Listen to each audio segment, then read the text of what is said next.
Okay, hello everyone. Our next chapter is our environment.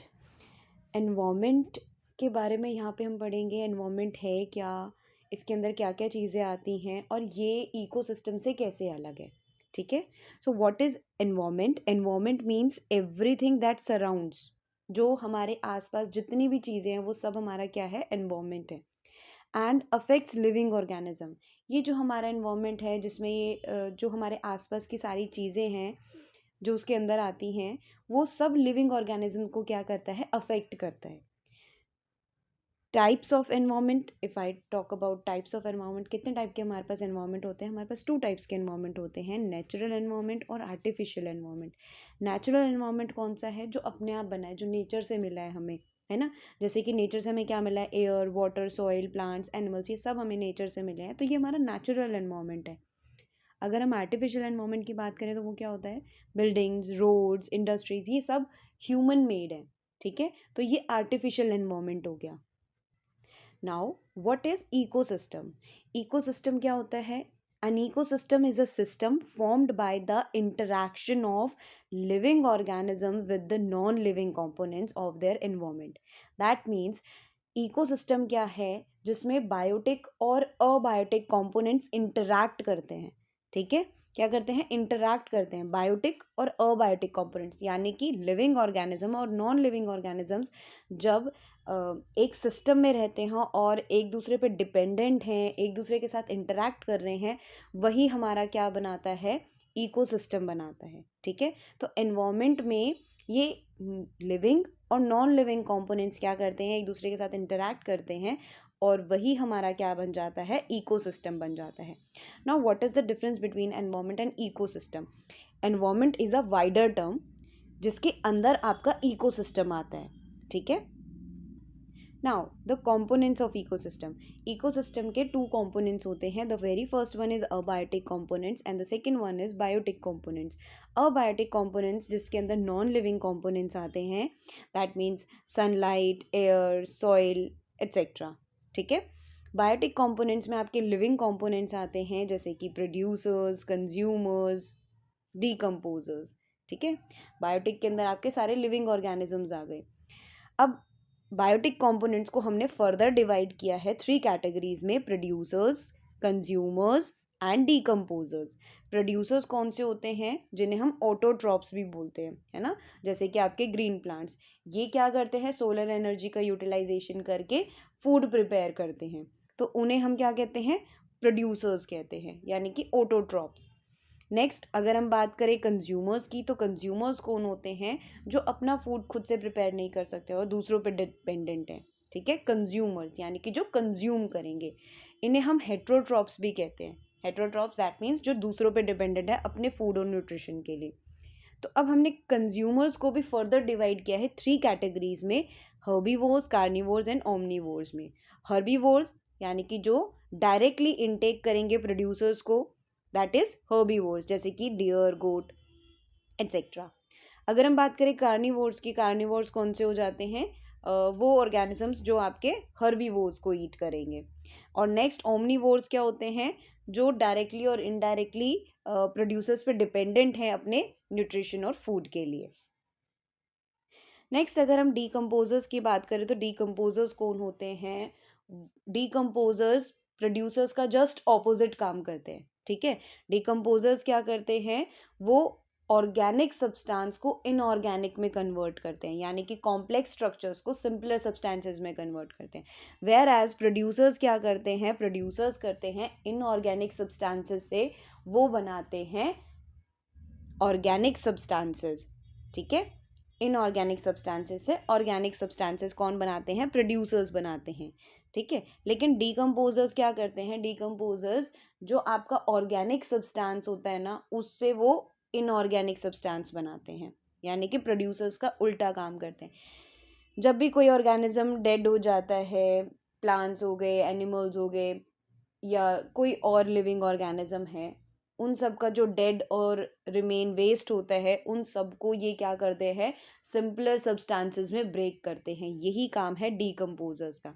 और आपके decomposers कौन कौन से होते हैं? Bacteria and fungi. Understand about biotic and abiotic components. Biotic components कौन से होते हैं? जिनके अंदर लिविंग ऑर्गेनिजम्स आते हैं, ठीक है। बायोटिक, बायो मीन्स लिविंग, तो जब बायो में ही आपका लिविंग आ जाता है, बायोटिक कंपोनेंट्स क्या रिप्रेजेंट करता है? लिविंग ऑर्गेनिज्म, इकोसिस्टम के लिविंग ऑर्गेनिज्म को बायोटिक कंपोनेंट्स रिप्रेजेंट करते हैं। जैसे कि आपके एग्जांपल्स आ जाते हैं plants, animals, humans, bacteria, fungi, मतलब सारे आपके माइक्रो ऑर्गेनिजम्स हो गए और प्लांट्स और एनिमल्स हो गए। ये जो बायोटिक कंपोनेंट्स हैं ये क्या करते हैं? ये एक दूसरे के साथ इंटरैक्ट करते हैं, किस पर्पस के लिए? फूड के लिए, शेल्टर के लिए और सर्वाइवल के लिए, ठीक है। नेक्स्ट अगर हम अबायोटिक कंपोनेंट्स की बात करें तो ये होते हैं नॉन लिविंग फिजिकल और chemical factors of the ecosystem. Ecosystem में जितना भी नॉन लिविंग कंटेंट रहता है वो आपका अबायोटिक कंपोनेंट्स होते हैं। For an example air, water, sunlight, soil, temperature, ये सब आपके क्या हैं? एग्जाम्पल्स हैं। अब इन फैक्टर्स का क्या काम है? These factors influence the growth and survival of living organisms, यानी कि जो बायोटिक कंपोनेंट्स हैं उनके सर्वाइवल के लिए, उनकी ग्रोथ के लिए ये अबायोटिक कंपोनेंट्स क्या हैं? रिक्वायर्ड है। Now let's understand about producers, consumers and decomposers. What are producers? Producers are the organisms which can prepare their own food with the help of simple inorganic substances. जब simple inorganic substances से organism अपना food prepare कर सकता है उन्हीं को हम producers बोलते हैं। With the help of sunlight, ये सनलाइट की हेल्प से क्या करते हैं? फूड प्रिपेयर करते हैं। और इस प्रोसेस को हम क्या बोलते हैं? फोटोसिंथेसिस, है ना। Photosynthesis, photo means sunlight, sunlight की हेल्प से जब हम फूड प्रिपेयर कर रहे हैं दैट इज फोटोसिंथेसिस। एग्जाम्पल्स कौन कौन ये काम करते हैं?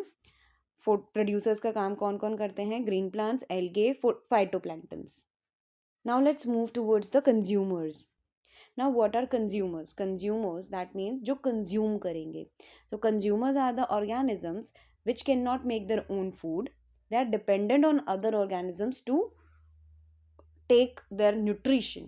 अपने न्यूट्रिशन को लेने के लिए, अपने फूड को लेने के लिए वो दूसरों पे डिपेंडेंट रहते हैं। जैसे कि आपके हर्बीवोर्स, कार्निवोर्स और ओमनीवोर्स आ जाते हैं, ठीक है। Now let's move towards the decomposers.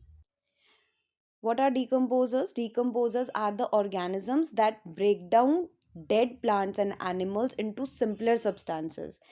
इनका काम क्या होता है? जो भी डेड प्लांट्स हैं, एनिमल्स हैं, माइक्रो ऑर्गेनिजम्स हैं, उन सबको क्या कर देना, मतलब जितने भी लिविंग ऑर्गेनिजम्स हैं जब वो डेड हो गए हैं, जो उनका वेस्ट डेड हो गया है, उन सबको क्या करते हैं? ये ब्रेक डाउन कर देते हैं सिंपलर सब्सटेंसेस में, और जो न्यूट्रिएंट्स हैं उन सबको क्या करते हैं? सॉइल को रिटर्न कर देते हैं, ठीक है।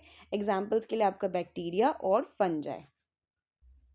Now here is a question for you, decomposers के बारे में है। What are decomposers? Give 2 examples, state how they maintain balance in ecosystem, ठीक है। कैसे ये इकोसिस्टम में बैलेंस क्रिएट करता है ये हमें बताना है। So now, what is the answer of this question? Decomposers are the microorganisms that break down dead plants, animals and organic waste into simpler substances. क्या है decomposers? वो microorganisms जो dead plants, animals और organic waste को break down करते हैं simpler substances में, ठीक है। simpler substances में break down करते हैं complex structures को। एग्जाम्पल्स के लिए आपके पास आ जाता है बैक्टीरिया और फंजाई। अब ये इकोसिस्टम में बैलेंस कैसे क्रिएट करते हैं? जो भी डेड ऑर्गेनिजम्स और वेस्ट होता है ना, उन सब को ये ब्रेक डाउन कर देते हैं। क्यों? क्योंकि ये जो ऑर्गेनिजम्स हैं, जो वेस्ट है, इनका कॉम्प्लेक्स स्ट्रक्चर है, इनका कॉम्प्लेक्स स्ट्रक्चर है, तो इन कॉम्प्लेक्स स्ट्रक्चर्स को ये क्या करते हैं? सिंपलर सब्सटेंसेस में ब्रेक कर देते हैं, ठीक है। और जब ये सिंपलर सब्सटेंसेस में ब्रेक हो जाते हैं तो इसी की हेल्प से ये न्यूट्रिएंट्स को सॉइल को वापस रिटर्न कर देते हैं, ठीक है। एटमॉस्फेयर को, सॉइल को, मतलब जो न्यूट्रिएंट्स जहाँ से आया है उसको वहाँ पे वापस भेज देते हैं। इस तरीके से आपकी ये साइकिल चलती रहती है और इकोसिस्टम में ये बैलेंस क्रिएट करते हैं। कैसे क्रिएट कर रहे हैं बैलेंस? प्रोड्यूसर्स ने जो इनऑर्गेनिक सब्सटेंसेस यूटिलाइज किए थे फूड प्रिपेयर करने के लिए, है ना। अब जब उनका काम हो गया है, जब ऑर्गेनिजम्स बन चुके हैं, ऑर्गेनिजम्स ने फूड खा लिया है, वेस्ट जनरेट किया है, या कोई डेड हो गया है ऑर्गेनिज्म, उन सभी कॉम्प्लेक्स स्ट्रक्चर को ये वापस से सिंपलर सब्सटेंसेस में ब्रेक कर देते हैं और एटमॉस्फेयर को, सॉइल को न्यूट्रिएंट्स वापस रिटर्न कर देते हैं। ठीक है, नेक्स्ट हमारा टॉपिक है types of ecosystem.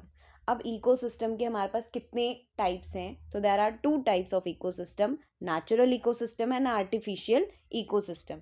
Artificial ecosystem को हम मैन मेड इकोसिस्टम भी बोलते हैं, है ना।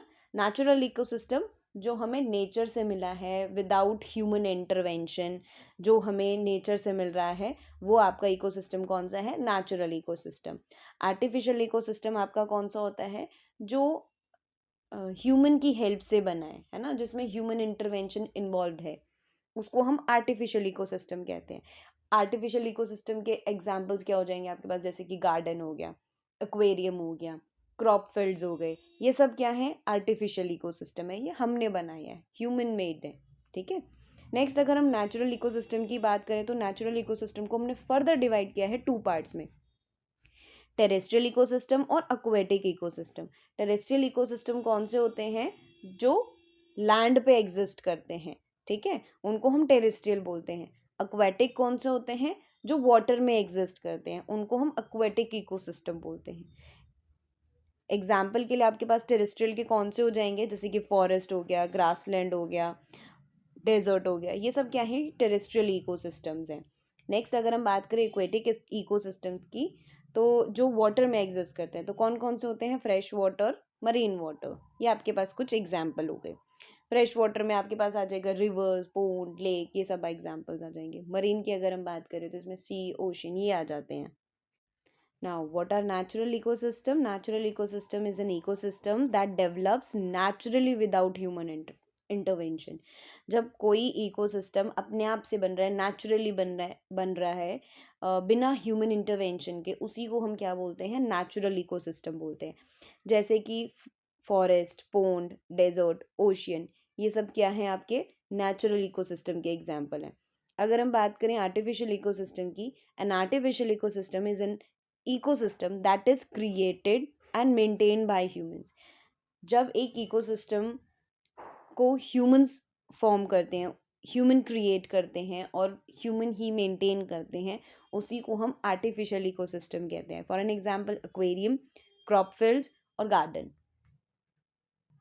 जैसे कि अब आपको पता है कि जो एक्वेरियम है, क्रॉप फील्ड्स हैं, गार्डन है, इनको हमें क्या करना पड़ता है? क्रिएट करने के बाद मेंटेन भी करना पड़ता है ना।